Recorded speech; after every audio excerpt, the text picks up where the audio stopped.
bit more rain or if we end up in these similar conditions, what is going to be key is that the riders are going to have to make a decision on which tyre to use. So they'll want more rain to come down to make it a wet track, maybe go out in the intermediates.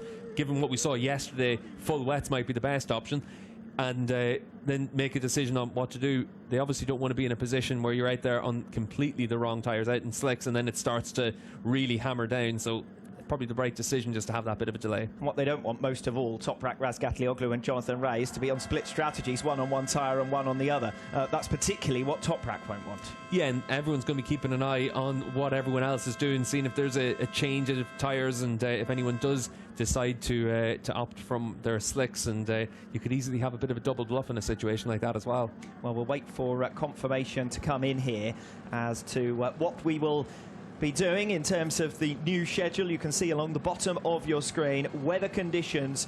Drops of rain in the first and the fourth sector have caused a slight delay to the scheduled start. Of course, we have got to be mindful that we've got a fair schedule to get through here today, and that when I looked at the weather forecast ahead of today's action, I couldn't find the island of Lombok, and the reason is it was shrouded, let's say, in the wet weather that's supposed to be coming later on this afternoon. From 2 p.m. onwards, Lombok is rain. Yeah, and it's a big island as well. There's 3.5 million people on this island, so it's not a small part of Indonesia, and it does look like it's going to get covered over the course of today. So certainly that's where it's really critical for these guys to be able to get out for race one and see what happens. But certainly it is going to be a wet day at some stage today. Hopefully we're able to get this race underway pretty soon and see what happens in that championship battle. Yes, I really do hope that we will get underway and get a full complement of races, or as full a complement as has been possible after the cancellation, of course, of the Superpole race this weekend.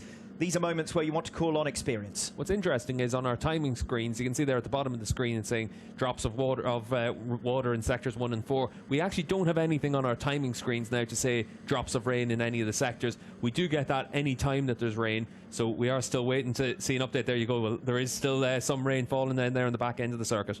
Yes, so presumably still in the same 4 sectors that the notification came from. That was a close-up shot of a puddle, and even your ability to recognise corners, I don't think you'd be able to manage it with just a close-up of a puddle.